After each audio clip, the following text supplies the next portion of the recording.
code blocks that we're going to look at in Python are for loops. And we're going to use a package that's kind of developed for educational purposes called IPython blocks to explore this. And I also have a link here to Software Carpentry's lessons on control flow. And of course, you'll find materials that are useful to read in the Think Python or the Python for Biomedical Informatics PDF files from the book. So go ahead and do the pip install IPython blocks, which we'll use in a minute. But first we'll kind of illustrate how it works. So we're going to create a block, and each block consists of each grid consists of an array of blocks. Each block has a size, height, and width, and a color, which gets encoded as a tuple of integers from 0 to 255 representing red, green, and blue, and a location. So what we're going to do is we're going to, from IPython blocks, import block grid. And then we can define a grid. And in this case, I'm going to do a 10 by 10 grid. And I'm going to fill it with this color, which is 250 red, 218 green, and 94 blue, which I found before corresponds to Naples yellow. And then we can look at that. See here, we just have a block. And we can see that the shape is a 10 by 10. Okay, we'll come back to those in a second. And the beauty here is we're just going to use these blocks to get visual feedback on the looping that we do. So for loops are by far the loop that I use the most often in Python. And what the for loop does is the for loop iterates over the elements of a collection, whether that's a list, tuple, dictionary, string, etc. Generally, we can do a for loop over any iterable object, and iterators are a whole kind of general class of things that we won't probably get into too much detail. We might make some of our own iterators later in the class. So let's just kind of look through some of the examples of this. So let's start off with looping over dictionaries, which gives us the most varieties of ways that we can do this. So if I just loop over the elements of a dictionary without doing anything different, it's going to be equivalent to looping over the keys of the dictionary. And then we can explicitly loop over the keys of the dictionary, the values of the dictionary, or the items in the dictionary, and the items being the key value pairs. So here I'm making a dictionary that corresponds to a blood test. So we have like white blood count, red blood count, hemoglobin, hematocrit, lymphocytes. And in this case, right here we see, I'm going to split this. We are just going to iterate over each element in the dictionary and print that out. As we do that, like I said up here, what we're doing is we're iterating over the keys in the dictionary.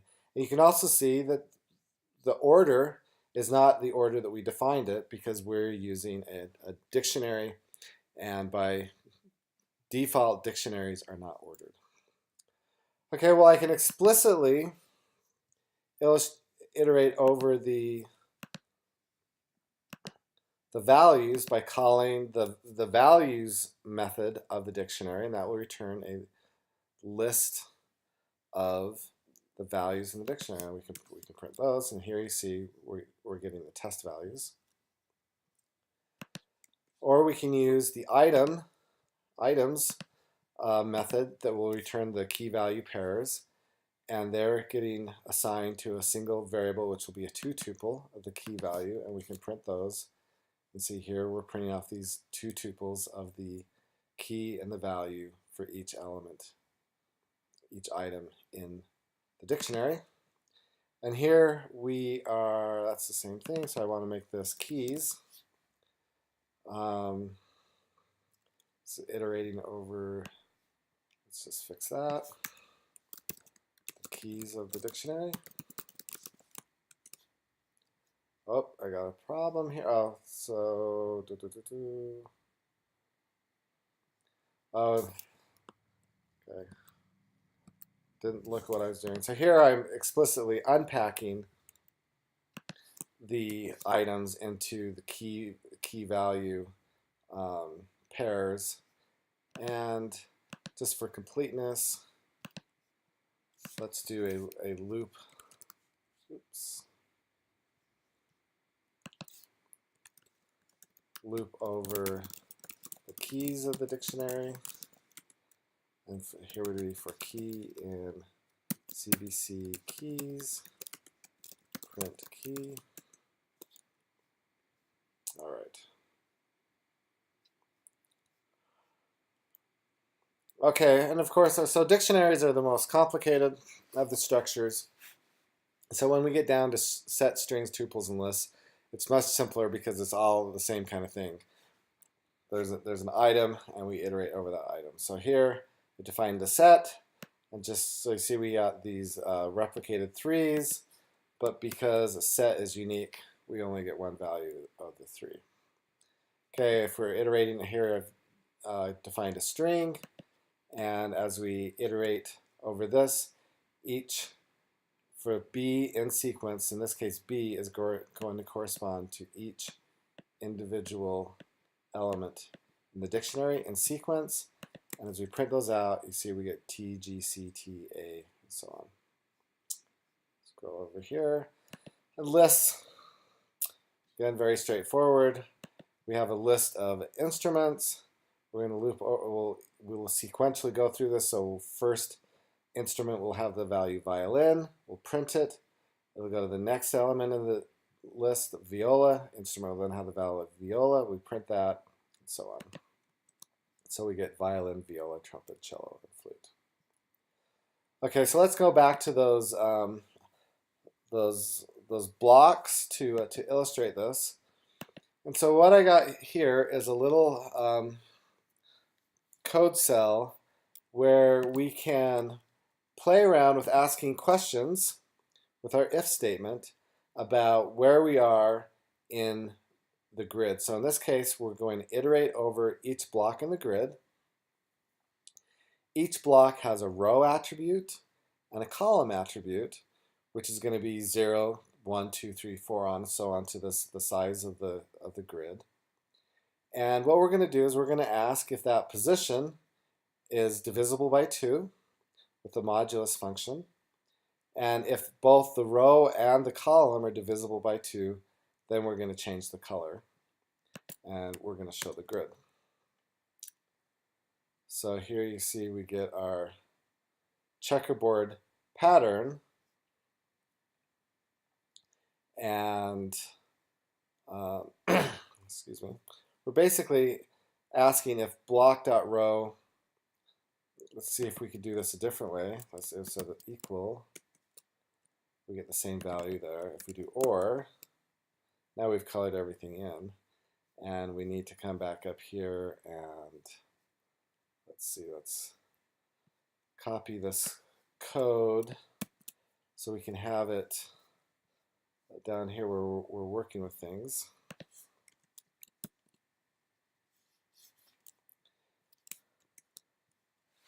So I'm asking if the row is divisible by 2 or if the column is divisible by 2.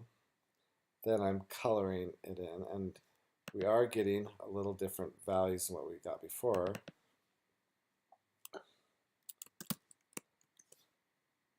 Here we're getting the and. So this is that the let's go back to this one where we're getting the block. So that's coloring in every other square. We could go to every third. In this way, we could make these a bigger size so that we're divisible by 3.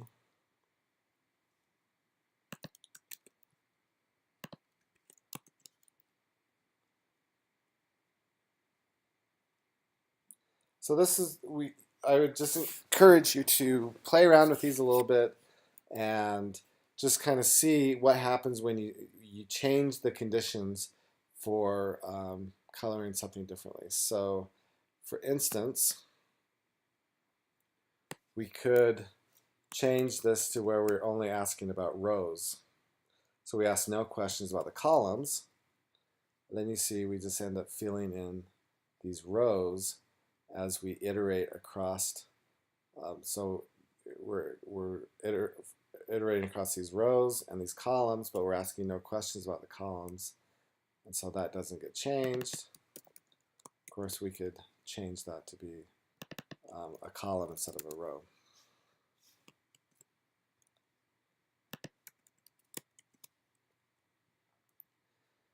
We can,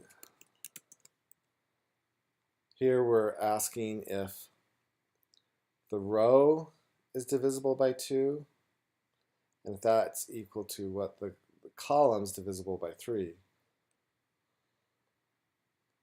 So,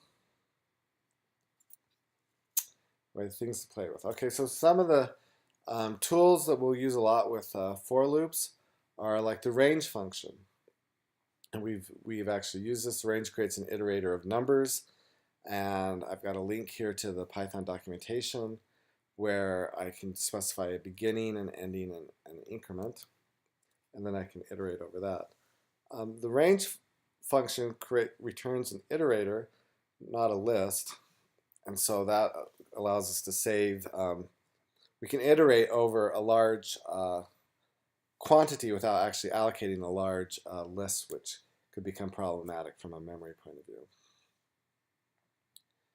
So we can do, so in all the examples here, we're iterating over elements of a sequence. We can use the range function to make a for loop look something more like a traditional for loop in a language like C, C++, or Java. I'll illustrate that here, where I'm taking this is a report I've pulled out of the Mimic database, and I'm splitting it and putting it into a list. And so now let's just let's do this. Let's print report just to verify what we've got there.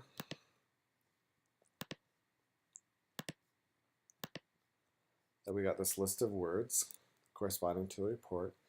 And now what I'm going to do is I'm going to use the range function to create an iterator, and I'm going to use as the limit for the range function the length of the report.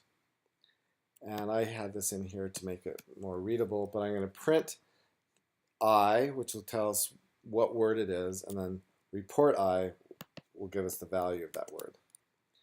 And this is just breaking down that list. And I can do a subset of that if I want to just get a smaller section of the report to print. Okay, it's just kind of because we want to do a lot with NumPy in this class. Let's just look at comparing looping in Python to doing the equivalent operation in a vector sense in NumPy. And by a vector, I mean that you are operating on the entire array at once in Python versus an element-wise way in Python. So I'm importing NumPy. And here I've defined a function f1, which is just going to sum up the numbers between 0 and n, the number that I provide. And here I'm doing the same thing, but doing it all within NumPy. So here I allocate an array using the NumPy arange function, and I'm going to make it an int64, and then we're going to add up those numbers, and we're just going to compare how fast they are relative to each other. So I'm going to use the timeIt function, picking a relatively modest value of 10,000. So it took me on average 825 microseconds in Python to do a for loop and sum up those 10,000 values. Now if I do it in NumPy, I see that the best of the three is 15.9 microseconds. So much, much faster, although I get this warning here about I could have cached values. But this does kind of illustrate one of the issues with Python, that when we have to do these for loops and iterations within Python themselves, they tend to be slow processes. When we are using these vector operations in like NumPy, where we're acting on the object as a whole, the code execution is actually being done underneath in C, and so is much faster. And that's going to be one of the keys for us writing efficient Python code, is learning how to avoid looping over quantities in Python and doing calculations within the objects themselves.